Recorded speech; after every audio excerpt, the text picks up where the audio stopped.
समय से पहले सृष्टि से परे अस्तित्व और शून्यता के बीच एक रहस्यमय शक्ति ने जन्म लिया। यह कोई साधारण शक्ति नहीं थी, यह था अनंत, अव्यक्त और अज्ञेय। यह था शिवलिंग, जिसका न आदि था और न अंत।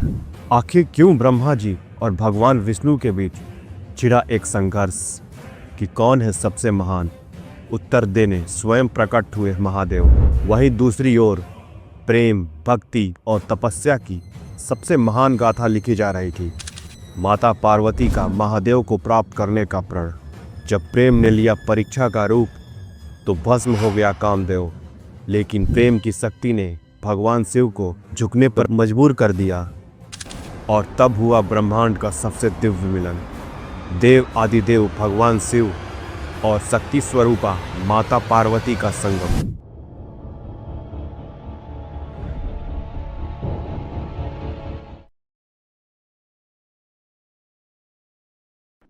ब्रह्मांड के आदिकाल की बात है, जब समय का कोई अस्तित्व नहीं था, जब सृष्टि शून्य में विलीन थी, जब अंधकार और प्रकाश दोनों ही अदृश्य थे, केवल परम तत्व था, एक अनंत, अज्ञेय, अव्यक्त शक्ति जिसे ना कोई देख सकता था, ना ही पूरी तरह समझ सकता था।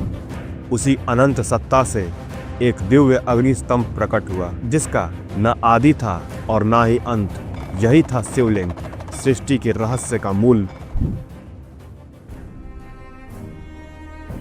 कहा जाता है कि एक समय ब्रह्मा जी और भगवान विष्णु के बीच यह विवाद उत्पन्न हुआ कि उनमें से कौन श्रेष्ठ है। ब्रह्मा जी, जो सृष्टि के रचनाकार थे, स्वयं को सर्वोपरि मानते थे। वही भगवान विष्णु, जो पालन करता थे, इस संसार के संतुलन का आधार थे।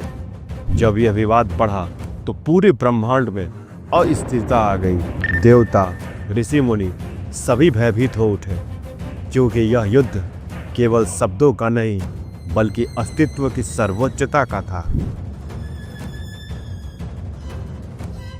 तभी अचानक समस्त दिशाओं में एक कंपन हुआ। समय मानो ठहर सा गया और आकाश से एक रहस्यमय अग्नि स्तंभ प्रकट हुआ।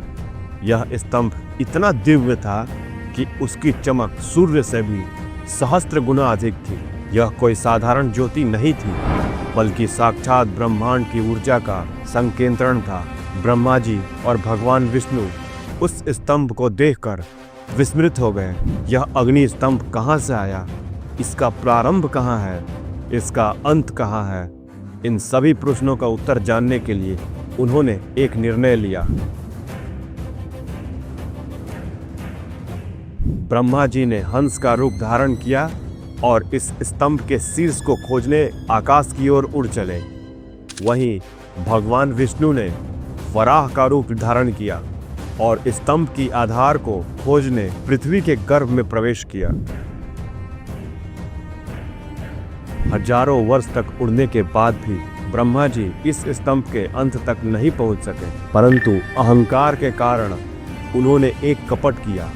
उन्होंने केतकी पुष्प से झूठी गवाही दिलाई कि उन्होंने स्तंभ का अंत देख लिया है। भगवान विष्णु, जो स्तंभ के मूल की खोज में पृथ्वी के गर्भ में गए थे, अंततः वह स्वीकार चुके थे कि यह अनंत है। उन्होंने अपनी हार मान ली। तभी वह अग्नि स्तंभ अचानक कंपन करने लगा। दिशाएं गूंज उठी और उसमें से साक्षात भगवान शिव प्रकट हुए। उनकी दिव्य आभा से पूरा ब्रह्मांड अलौकिक हो गया। भगवान शिव ने कहा, मैं आदि हूँ, मैं अनंत हूँ, मैं ही सृष्टि का पालक हूँ, मैं शाश्वत हूँ, अविनाशी हूँ। यह जो तुमने देखा, यह मेरा लिंग स्वरूप है। यह ही सृष्टि का रहस्य है। ब्रह्मा का छल उजागर हुआ और केतकी पुष्प को श्राप मिला कि उसे भगवान शिव की पूजा में स्थान नहीं मिलेगा। वहीं भगवान विष्णु की भक्ति देखकर भगवान शिव ने उन्हें आशीर्वाद दिया। शिवलिंग केवल एक पत्थर का टुकड़ा नहीं, बल्कि ब्रह्मांड की अनंत ऊर्जा का प्रतीक है। इसका आधार शक्ति को दर्शाता है और ऊपर का अंडकार भाग अनंत सृष्टि का स्वरूप है। यही वह शक्ति है जिससे समस्त ब्रह्मांड जन्म लेता है और अंततः उसी में विलीन हो जाता है। यह कथा केवल ब्रह्मा जी और भगवान विष्णु के विवाद का नहीं, बल्कि अहंकार और भक्ति के संघर्ष का भी है।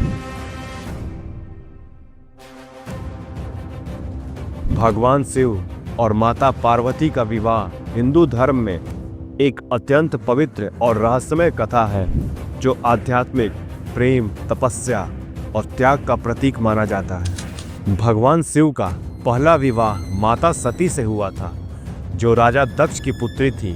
एक बार जब राजा दक्ष ने यज्ञ का आयोजन किया तो उन्होंने भगवान शिव का अपमान किया और उन्हें आमंत्रित नहीं किया। माता सती को जब यह ज्ञात हुआ तो वे अपने पति का अपमान सहन न कर सकी और यज्ञ अग्नि में आत्मदाह कर लिया। इस घटना से भगवान शिव अत्यंत क्रोधित और दुखी हो गए। वे वैराग्य धारण कर कैलाश पर्वत पर समाधि में लीन हो गए और संसार से विमुख हो गए। माता सती ने अगले जन्म में माता पार्वती के रूप में हिमालय राज के घर जन्म लिया। उन्हें पूर्व जन्म की स्मृतियाँ थी और वे भगवान शिव को पुनः अपने पति के रूप में प्राप्त करना चाहती थी। जब वे युवा थी तो उन्होंने कठोर तपस्या का संकल्प लिया। उन्होंने कई वर्षों तक गहरी तपस्या की, यहाँ तक कि केवल पत्तों पर ही अपना जीवन यापन किया और बाद में अन्न और जल का भी त्याग कर दिया। उनकी तपस्या से भगवान शिव प्रसन्न हुए, लेकिन वे अब भी वैराग्य से बंधे थे। देवताओं ने भगवान शिव को विवाह के लिए मनाने के उद्देश्य से प्रेम के देवता कामदेव को भेजा।